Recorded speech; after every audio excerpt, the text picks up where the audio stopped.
Friends, तो कैसे हैं आप लोग? आशा करता हूँ अच्छे होंगे। तो आज हम लोग डिस्कस करेंगे प्रैक्टिस सेट नंबर 14।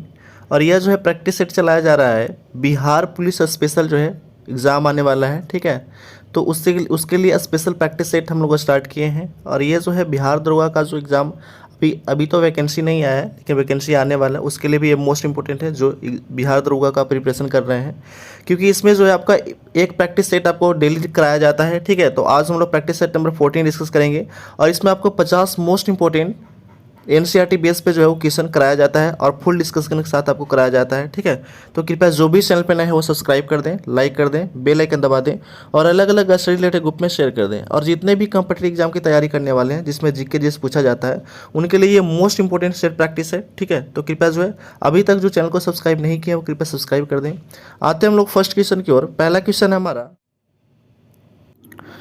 किस अखबार पत्रिका ने वर्नाकुलर प्रेस एक्ट का समर्थन किया था, ठीक है। किस अखबार या पत्रिका ने वर्नाकुलर प्रेस एक्ट को समर्थन किया था? तो ये समर्थन किया था पाइनियर पत्रिका जो था वो वर्नाकुलर प्रेस एक्ट को जो था वो समर्थन किया था। पाइनियर पत्रिका का जो था प्रकाशन हुआ था, कब हुआ था? तो ये हुआ था 1865 में हुआ था, ठीक है। 1865 में किया गया था। सोम प्रकाश के जो ये जो थे संपादक थे वो थे आपका द्वारकानाथ भूषण थे, ठीक है, विद्याभूषण। द हिंदू जो था वो इसका प्रकाशन 1878 में किया गया था, ठीक है। और इसका हेडक्वार्टर कहाँ है? तो चेन्नई में है, ठीक है। नेक्स्ट क्वेश्चन है, अगला क्वेश्चन है, वो दिया गया कि प्रथम आंग्ल मराठा युद्ध किसके शासनकाल के दौरान घटित हुआ था? तो प्रथम आंग्ल मराठा युद्ध हुआ था आपका कब हुआ था? पहले तो ये इंपॉर्टेंट है कि प्रथम आंग्ल मराठा युद्ध हुआ कब था। तो ये हुआ था आपका 1775 से 82 में हुआ था, ठीक है। 1775 से 82 में हुआ था ये, ठीक है, प्रथम आंग्ल मराठा युद्ध। और ये वारेन हेस्टिंग के कार्यकाल में हुआ था, ठीक है। क्योंकि वारेन हेस्टिंग का जो कार्यकाल था वो 1774 से लेकर के 1785 तक था, ठीक है, 85 तक था कार्यकाल था, ठीक है, ध्यान रखिएगा। लॉर्ड वेलेजली का कार्यकाल था 1798 से 1805 में, 1798 से 1805 तक इनका कार्यकाल था। लॉर्ड कर्नवालिस 1786 से 93 था, ठीक है, 1786 से 93। रॉबर्ट क्लाइव का शासनकाल था 1757 से लेकर के 1760 तक इनका शासन था, ठीक है, 60 तक। नेक्स्ट क्वेश्चन है, अगला क्वेश्चन है कि उस्ताद मंसूर किसके दरबार के प्रमुख चित्रकार थे, ठीक है। तो उस्ताद मंसूर जो थे वो आपका जहांगीर के दरबार का जो है प्रमुख जो थे वो चित्रकार थे, ठीक है। जहांगीर का शासनकाल जो था वो था 1605 से लेकर के 1627 तक था, ठीक है, 1627 तक। बाबर का कार्यकाल जो था वो 1526 से लेकर के 30 तक था, ठीक है, 1526 से 30। शाहजहां का शासनकाल था 1628 से लेकर के 1658 तक था। उसके बाद अकबर का शासनकाल था 1556 से लेकर के 1605 तक था, ठीक है, ध्यान रखिएगा। तो ये कार्यकाल जो है वो बहुत ही इंपॉर्टेंट है। क्यों होता है? क्योंकि इसके बीच में जो भी घटना होती है इसे आपको रिलेट करके या क्वेश्चन को ऑप्शन दे करके एलिमिनेट करने के जो है वो आसान होता है। नेक्स्ट क्वेश्चन है कि द्वैतावाद सिद्धांत के प्रतिपादक कौन थे, ठीक है। तो द्वैतावाद सिद्धांत के प्रतिपादक थे माधवाचार्य थे। कौन थे? माधवाचार्य। नेक्स्ट क्वेश्चन है, दीवान ए कोई विभाग की स्थापना किस शासक ने किया था? तो दीवान ए कोई विभाग की स्थापना किया था मोहम्मद बिन तुगलक ने किया था, ठीक है, मोहम्मद बिन तुगलक। इसका कार्यकाल जो था वो कब से कब तक था? तो 1325 से लेकर के 1351 तक कार्यकाल था, ठीक है। उसके बाद अलाउद्दीन खिलजी का कार्यकाल था 1296 से लेकर के 1316 तक कार्यकाल था। उसके बाद बलबन का शासनकाल जो था 1265 से लेकर के 1286 तक कार्यकाल था, ठीक है। उसके बाद फिरोज शाह तुगलक, तो फिरोज शाह तुगलक का 1351 से लेकर के 1388 तक इसका कार्यकाल था, ठीक है, ध्यान रखिएगा। नेक्स्ट प्रश्न है, अगला प्रश्न दिया गया कि लोहार वंश का संस्थापक इनमें से कौन था, ठीक है। तो लोहार वंश के संस्थापक जो था वो था आपका संग्राम राज। कौन था? लोहार वंश के जो संस्थापक तो कौन थे? संग्राम राज थे, ठीक है। ये बहुत ही इंपॉर्टेंट, जितना भी क्वेश्चन आपको कराया जा रहा है ये टोटल एनसीईआरटी बेस पे आधारित है और मोस्ट इंपॉर्टेंट है, ठीक है, ठीक है। तो कृपया जो भी अभी तक चैनल को सब्सक्राइब नहीं किया कृपया सब्सक्राइब कर दें, ताकि आपको डेली जो है एक सेट ऐसे ही आपको प्रोवाइड किया जाता है और करंट अफेयर से रिलेटेड वीडियो भी आपको प्रोवाइड किया जाता है, ठीक है। नेक्स्ट हम क्वेश्चन देखते हैं कि किस विद्वान ने बिंदुसार को 16 राज्यों का विजेता बताया था? तो 16 राज्यों का विजेता बताया था वो था आपका तारानाथ, ठीक है। तारानाथ जो था उस बिंदुसार को 16 राज्यों का विजेता बताया था। नेक्स्ट प्रश्न है, अगला प्रश्न है कि विदेश्वर मंदिर कहाँ स्थित है, ठीक है। तो विदेश्वर मंदिर स्थित है आपका तंजौर में। तंजौर कहाँ है? तो तंजौर जो है आपका तमिलनाडु में है। कहाँ है?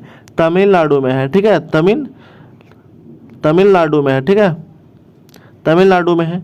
नेक्स्ट प्रश्न है, अगला प्रश्न है कि निम्नलिखित में से कौन सा वेद कन्याओं के जन्म की निंदा करता है। ठीक है, तो कन्याओं के जन्म की निंदा करता कौन सा है, तो वह आपका अथर्ववेद है। ठीक है, अथर्ववेद सबसे पुराना वेद बोलेगा तो अथर्ववेद हो जाएगा, और सबसे पहला वेद हो जाएगा। ठीक है, सबसे बाद का वेद है, ये सबसे बाद का वेद है तो अथर्ववेद, और सबसे पुराना हो जाएगा यानी सबसे पहला वेद है तो वह ऋग्वेद है। ठीक है, सबसे पहला ऋग्वेद, ध्यान रखिएगा। नेक्स्ट प्रश्न है, अगला प्रश्न दिया गया कि वैदिक काल में जीवन भर अविवाहित रहने वाली महिलाओं को क्या कहा जाता था। ठीक है, वैदिक काल के समय जो जीवन भर अविवाहित रहने वाली महिलाओं को क्या कहा जाता था, तो अमाजु कहा जाता था। ठीक है, सभी को पता होना चाहिए, अमाजु कहा जाता था।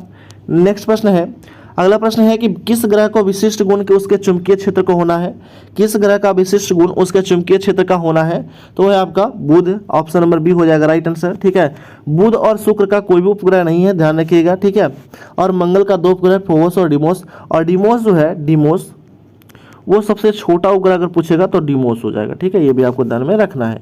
शुक्र को कहते हैं क्या, तो पृथ्वी की जुड़वा बहन भी कहते हैं। ठीक है, शनि जो है वो सबसे कम घनत्व वाला ग्रह है, सबसे कम, यानी कि पानी की सतह पे भी ये तैर सकता है, यानी कि सबसे कम घनत्व वाला जो ग्रह है वो कौन है, शनि, और सबसे ज्यादा कौन है, पृथ्वी है, सबसे ज्यादा घनत्व तो पृथ्वी का है। नेक्स्ट क्वेश्चन है, अगला क्वेश्चन, भूमध्य सागर का प्रकाश स्तंभ किस ज्वालामुखी को कहा जाता है। ये मोस्ट इंपोर्टेंट, बहुत बार एग्जाम में ये पूछा गया है। ठीक है, कि भूमध्य सागर का प्रकाश स्तंभ किसे कहा जाता है, तो यह अस्ट्रामोली को कहा जाता है, और अस्ट्रामोली जो है कहाँ, इटली में है। ठीक है, एटना ज्वालामुखी भी इटली में है, कोलिमा ज्वालामुखी जो है ये आपका मैक्सिको में, कहाँ है, मैक्सिको में है, और फिजियामा ज्वालामुखी जो है वो कहाँ है, तो जापान में, कहाँ है, जापान में है ये फिजियामा ज्वालामुखी। नेक्स्ट प्रश्न है, अगला प्रश्न है कि आसवान बांध किस नदी पे है, तो आसवान बांध जो है आपका नील नदी पे, कहाँ है, तो नील नदी पे है। नील नदी जो है कहाँ से निकलती है, तो मिस्र से निकलती है। ठीक है, मिस्र के विक्टोरिया झील से निकलती है, यह भी आपको ध्यान में रखना है। ठीक है, नेक्स्ट प्रश्न है, अगला प्रश्न है कि कौन सी नदी कृष्णा की सहायक नदी है। ठीक है, तो कृष्णा की सहायक नदी जो है वो हो जाएगा कौन सा, तो हो जाएगा मूसी नदी है, कोयना नदी है, और दूध गंगा है, ये सभी जो है कृष्णा की सहायक नदी है, ऑप्शन नंबर बी हो जाएगा राइट आंसर। कृष्णा जो है उसका लंबाई है आपका 1400 किलोमीटर, ध्यान रखिएगा। ठीक है, नेक्स्ट प्रश्न है, भारत में सर्वाधिक वर्षा किस मानसून से कारण होती है, तो भारत में सर्वाधिक मानसून जो वर्षा होती है वो दक्षिण पश्चिम मानसून से होती है। ठीक है, दक्षिण पश्चिम मानसून से होती है, ध्यान रखिएगा। नेक्स्ट प्रश्न है, अगला प्रश्न है कि पड़ोसी देश में बांग्लादेश के साथ कितने भारतीय राज्यों की सीमा साझा करता है, तो बांग्लादेश से सीमा साझा करने वाला भारतीय राज्य कितने हैं, तो वह आपका 5 है। कौन कौन है, तो ये आपका असम है, ठीक है, असम है, देखिए वेस्ट बंगाल है, उसके बाद मिजोरम है, ठीक है, मिजोरम है, उसके बाद आपका मेघालय है, ठीक है, मेघालय है, उसके बाद आपका त्रिपुरा है। ठीक है, कौन सा है, तो त्रिपुरा है, त्रिपुरा, ये ध्यान रखिएगा। असम, वेस्ट बंगाल, मिजोरम, मेघालय और त्रिपुरा, 6 ये 5 राज्य है। ठीक है, ध्यान रखना है। नेक्स्ट प्रश्न है, अगला प्रश्न दिया गया है वो है कि भारत तथा चीन के मध्य मैकमोहन रेखा का निर्धारण किस वर्ष किया गया था, तो भारत और चीन के बीच जो सीमा रेखा का निर्धारण किया गया था वो 1914 में किया गया था। कब किया गया था, 1914 में किया गया था। ठीक है, 1896 में जो है वो डूरेन रेखा का निर्धारण किया गया था भारत और पाकिस्तान के बीच में। नेक्स्ट प्रश्न है, अगला प्रश्न दिया गया है वो दिया गया है कि शिमला का तथा मनाली क्षेत्र के हिमालय किस श्रेणी के अंतर्गत आता है, तो शिमला और मनाली का जो हिमालय क्षेत्र है वो किस में आता है, तो आता है लघु हिमालय में आता है। किसमें, लघु हिमालय। लघु मतलब होता है लिटिल, लिटिल मतलब होता है छोटा। ठीक है, तो इंग्लिश में आप ध्यान रखिएगा, लिटिल मतलब छोटा, और लिटिल को ही क्या कहते हैं हिंदी में, लघु कहते हैं। नेक्स्ट प्रश्न है, अगला प्रश्न दिया गया कि सीमा सुरक्षा बल की स्थापना किस वर्ष किया गया था, यानी कि बीएसएफ जिसको कहते हैं। ठीक है, तो सीमा सुरक्षा बल की स्थापना हुआ था 1965 में हुआ था। कब हुआ था, 1965 में हुआ था, ध्यान रखिएगा। नेक्स्ट प्रश्न है, अगला प्रश्न है कि प्रायद्वीपीय भारत में हिम युगों के किस युग में हिमानीकृत हुआ है, प्रायद्वीपीय भारत निम्न में से हिम युगों में से किस युग में हिमानीकृत हुआ है, तो ये हुआ है आपका प्लेस्टीसोन हिम युग में, ऑप्शन नंबर सी हो जाएगा राइट आंसर, प्लीस्टोसीन हिम युग, ऑप्शन नंबर सी हो जाएगा राइट आंसर। नेक्स्ट प्रश्न है, अगला प्रश्न है कि भारत में निम्नलिखित क्षेत्रों में से किसमें भूतापीय ऊर्जा का स्रोत नहीं पाए गए हैं, तो नहीं पाए गए हुए हैं गंगा डेल्टा में, ये जो है भूतापीय ऊर्जा का स्रोत नहीं पाए गए हैं, ऑप्शन नंबर बी हो जाएगा राइट आंसर। नेक्स्ट प्रश्न है, राजनीति की रपटीली राहें पुस्तक के लेखक कौन है। ठीक है, राजनीति की रपटीली राहें पुस्तक का लेखक जो है वो आपका अटल बिहारी वाजपेयी है। कौन है, अटल बिहारी वाजपेयी। नेक्स्ट प्रश्न है, अगला प्रश्न है कि राष्ट्रीय पंचायत राज दिवस कब मनाया जाता है, तो राष्ट्रीय पंचायत राज दिवस मनाया जाता है 24 अप्रैल को मनाया जाता है। ठीक है, 24 अप्रैल को। नेक्स्ट प्रश्न है, अगला प्रश्न दिया गया है वो है आपका कि राष्ट्रीय आय समिति का गठन किसकी अध्यक्षता में किया गया था, तो राष्ट्रीय आय समिति का जो गठन किया गया था वो था पीसी महालनोबिस की अध्यक्षता में किया गया था, ऑप्शन नंबर बी हो जाएगा राइट आंसर। नेक्स्ट प्रश्न है, अगला प्रश्न दिया गया कि मानव विकास सूचकांक के अंतर्गत निम्नलिखित में से किस विषय को सम्मिलित नहीं किया जाता है। तो मानव विकास सूचकांक के अंतर्गत किस विषय को सम्मिलित नहीं किया जाता है, तो है आपका नहीं किया जाता है, वो जनसंख्या को सम्मिलित नहीं किया जाता है, ठीक है, जनसंख्या को। नेक्स्ट प्रश्न है, अगला प्रश्न दिया गया है वो है आपका सामुदायिक विकास कार्यक्रम की शुरुआत किस पंचवर्षीय योजना में किया गया था। तो सामुदायिक विकास कार्यक्रम का शुरुआत किया गया था, वो किया गया था प्रथम पंचवर्षीय योजना में, ठीक है। तो प्रथम पंचवर्षीय योजना कब से कब तक था, 1951 से लेकर के 56 तक था, ठीक है। दूसरा था 56 से 61 तक, ठीक है, 56 से 61 तक था। तीसरा था आपका 61 से 66 तक था, ठीक है, 61 से 66 तक था। और इसके बाद 3 साल गैप हुआ था, फिर हुआ गया था 3 साल गैप यानी कि 69। और चौथा जो हुआ था वो 69 से लेकर के, ठीक है, 1969 से लेकर के 74 तक था, ठीक है, ध्यान रखिएगा। नेक्स्ट प्रश्न है, अगला प्रश्न है कि आर्थिक दृष्टिकोण से विनिर्माण तथा बिजली निर्माण किस क्षेत्र के अंतर्गत आता है। तो ये आता है आपका द्वितीय क्षेत्र के अंतर्गत आता है, ठीक है, बिजली निर्माण जो है वो द्वितीय क्षेत्र के अंतर्गत आता है। नेक्स्ट प्रश्न है, अगला प्रश्न है कि संविधान द्वारा गठित सलाहकार समिति के अध्यक्ष कौन थे। तो संविधान सभा द्वारा गठित सलाहकार समिति के जो अध्यक्ष थे वो थे कौन थे, तो वो थे आपका सरदार पटेल थे। कौन थे, Sardar Patel. Option number C हो जाएगा राइट आंसर। नेक्स्ट प्रश्न है, अगला प्रश्न है कि उपराष्ट्रपति का पद किस देश से संविधान से लिया गया है। तो उपराष्ट्रपति का जो पद लिया गया है वो अमेरिका से लिया गया है। कहाँ से लिया गया है, अमेरिका से। राष्ट्रपति और उपराष्ट्रपति दोनों का पद लिया गया है अमेरिका से, ध्यान रखिएगा। आयरलैंड से लिया गया है नीति निषेध तत्व लिया गया है, ठीक है। रूस से लिया गया मौलिक कर्तव्य लिया गया है, और कनाडा से लिया गया संघात्मक पद्धति लिया गया है, ध्यान रखिएगा। नेक्स्ट प्रश्न है, विधायकों तथा सांसदों द्वारा ली जाने वाली शपथ का प्रतिज्ञा का किस अनुसूची में वर्णित है। तो ये जो वर्णित है वो है आपका तीसरा अनुसूची में वर्णित है। पहला अनुसूची में है राज्यों का संघ, ठीक है, भारत राज्यों का संघ होगा। दूसरा में वेतन की बात किया गया है, और तीसरा में शपथ, ठीक है। नेक्स्ट प्रश्न है, अगला प्रश्न दिया गया हुआ है कि भारत के वर्तमान राष्ट्रपति तथा उपराष्ट्रपति अपने पद के अनुसार क्रम वाइज कितने हैं। तो क्रम वाइज जो है वो आपका 15 और 14 है। कितना है, 15 और 14। नेक्स्ट प्रश्न है, अगला प्रश्न है कि भारत के किस राज्य को विशेष राज्य का दर्जा किस फॉर्मूले के आधार पर दिया जाता है।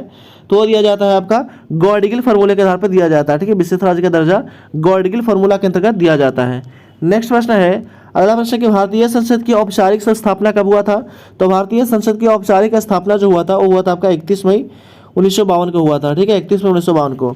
नेक्स्ट प्रश्न है, पंचायती राज संबंधी प्रमुख समितियों में किसका मिलान गलत है, ठीक है, गलत मिलान बोला है। पहला है बलवंत राय मेहता, ये जितना भी है वो मोस्ट इंपोर्टेंट है, ये क्वेश्चन कभी कभी बहुत बार एग्जाम में पूछा है, ठीक है। समिति बलवंत राय मेहता समिति 1957 में, ये सही है। दूसरा अशोक मेहता 1977 में, ये भी सही है। तीसरा है JK बी राव समिति 1985 में, ये भी सही है। और चौथा जो है वो LN सिंह समिति 1988 नहीं है, ये गलत है। और क्या हो जाएगा, तो ये हो जाएगा 1986 हो जाएगा, ठीक है, 86, यानी कि ऑप्शन नंबर हो जाएगा डी हो जाएगा राइट आंसर, ठीक है। नेक्स्ट प्रश्न है, अगला प्रश्न दिया गया कि चीन का जो है राष्ट्रीय खेल क्या है। तो चीन का राष्ट्रीय खेल जो है आपका टेबल टेनिस है। क्या है, टेबल टेनिस है, ऑप्शन नंबर बी हो जाएगा राइट आंसर। नेक्स्ट प्रश्न है, अगला प्रश्न दिया गया हुआ है आपका कि भारत में ओलंपिक में पहली बार स्वर्ण पदक कब जीता था। तो पहली बार स्वर्ण पदक 1900 में जीता था। कब जीता था, 1900 में, ठीक है। नेक्स्ट प्रश्न है, अगला प्रश्न है कि किस जीवित शरीर के भीतर कोशिका का उत्तक मृत्यु को क्या कहते हैं। किसी जीवित शरीर के भीतर जो है कोशिका उत्तक की मृत्यु हो जाती है उसको क्या कहते हैं, तो नेक्रोसिस कहते हैं। क्या कहते हैं, नेक्रोसिस कहते हैं, ऑप्शन नंबर बी हो जाएगा राइट आंसर। नेक्स्ट प्रश्न है कि प्रकाश संश्लेषण के दौरान प्रकाशीय ऊर्जा किसमें परिवर्तित होता है। तो प्रकाशीय ऊर्जा रासायनिक ऊर्जा में परिवर्तित हो जाता है, ठीक है, प्रकाशीय ऊर्जा रासायनिक ऊर्जा में परिवर्तित हो जाता है, ठीक है। नेक्स्ट प्रश्न है, अगला प्रश्न दिया गया है वो है आपका कि निम्नलिखित में से कौन सा ग्रीन हाउस गैस का उदाहरण नहीं है। तो ग्रीन हाउस गैस का उदाहरण नहीं हुआ आपका नाइट्रिक ऑक्साइड, ठीक है, नाइट्रिक ऑक्साइड जो है ये ग्रीन हाउस गैस का उदाहरण नहीं है। बाकी सभी है, क्लोरोफ्लोरोकार्बन है, ठीक है, जिसको CFC कहते हैं शॉर्ट में, ठीक है, कार्बन डाइऑक्साइड है, ठीक है, CO2, और एक है जलवाष्प, ठीक है, ये सभी क्या है, तो ये सभी ग्रीन हाउस गैस के उदाहरण है, ठीक है, ग्रीन हाउस गैस के लिए। नेक्स्ट प्रश्न है कि निम्नलिखित में से कौन सा जंतु स्तनपायी नहीं है। तो स्तनपायी जंतु नहीं हुआ आपका सार्क जो है स्तनपायी जंतु नहीं है, ठीक है। नेक्स्ट प्रश्न है वो है कि निम्नलिखित में से कौन सा मानव मूत्र का एक असामान्य घटक है। तो मानव मूत्र का एक असामान्य घटक जो कौन सा है, तो है आपका एल्ब्यूमिन। कौन है, एल्ब्यूमिन जो है वो मानव मूत्र का असामान्य घटक है। नेक्स्ट प्रश्न है, अगला है कि 1 to 1.5 जो ओम के प्रतिरोध वाले परिपथ में 150 वोल्ट लगाया जाता है तो प्रतिरोध द्वारा खर्च कुल शक्ति कितना होगा। तो ये हो जाएगा आपका कितना, तो ये हो जाएगा आपका 15,000 हो जाएगा। कितना हो जाएगा, 15,000 हो जाएगा, ठीक है, ध्यान रखिएगा। नेक्स्ट प्रश्न है, अगला प्रश्न दिया गया वो है आपका कि निम्नलिखित में से किसे बिलियन भी कहा जाता है। तो किसे बिलियन भी कहा जाता है, तो कहा जाता है आपका समांगी मिश्रण को बिलियन कहा जाता है, ऑप्शन नंबर बी हो जाएगा राइट आंसर। नेक्स्ट प्रश्न है कि तुल्यकारी उपग्रह में परिक्रमण की अवधि कितनी होती है? तो तुल्यकारी उपग्रह में जो परिक्रमा का अवधि होता है वो होता है आपका 24 घंटा होता है। कितना घंटा? 24 घंटा होता है।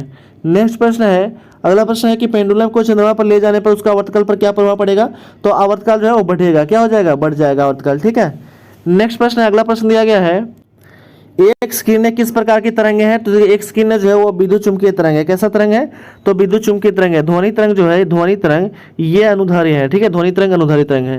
नेक्स्ट प्रश्न है, अगला प्रश्न दिया गया कि जब किसी वस्तु को दो समानांतर समतल दर्पण के बीच रखा जाता है तो बने हुए प्रतिबिंबों की संख्या कितनी होती है?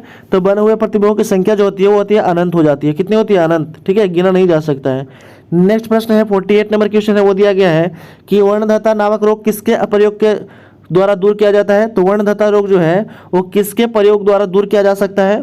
तो ये जो है आपका किसी भी प्रयोग के द्वारा ये दूर नहीं किया जा सकता, ये जेनेटिकली होता है। ठीक है, ठीक है, ये जेनेटिकली होता है। ठीक है, जीन। नेक्स्ट प्रश्न है, अगला है कि निम्नलिखित में से कौन सा एक निष्क्रिय गैस का उदाहरण है? तो निष्क्रिय गैस का उदाहरण कौन सा हो जाएगा? आर्गन है, एक निष्क्रिय गैस हो जाएगा। ठीक है, इसको प्रति इसका जो सिंबल होगा AR होता है। ठीक है। नेक्स्ट प्रश्न है, और इस सेट का लास्ट क्वेश्चन है। ठीक है, 50 नंबर क्वेश्चन, आतिशबाजी में हरा रंग किसके कारण होता है? तो आतिशबाजी में हरा रंग जो होता है वो बेरियम के कारण होता है। किसके कारण? तो बेरियम के कारण होता है, ध्यान रखिएगा। ऑप्शन नंबर सी हो जाएगा राइट आंसर। तो इस तरह जो है हम लोग प्रैक्टिस सेट नंबर 14 इस वीडियो में लोग समाप्त कर चुके हैं। तो कृपया जो भी चैनल पर नए हैं वो सब्सक्राइब कर दें, लाइक कर दें, बेल आइकन दबा दें और अलग अलग ऐसे रिलेटेड ग्रुप में शेयर कर दें। इसका PDF आपको टेलीग्राम चैनल पर प्रोवाइड कर दिया जाएगा और टेलीग्राम चैनल का लिंक इस वीडियो के डिस्क्रिप्शन में दे दिया जाएगा। तो वहाँ से जाकर के आप टेलीग्राम चैनल ज्वाइन कर लीजिएगा और इसका प्लेलिस्ट भी बना दिया गया है। ठीक है, तो जो बाकी सेट प्रैक्टिस नहीं देखे 1 से 13 तक, उनके लिए प्लेलिस्ट का लिंक इस वीडियो के डिस्क्रिप्शन में दे दिया जाएगा। तो वहाँ से जाकर के आप देख सकते हैं। ठीक है, थैंक्स फॉर वॉचिंग।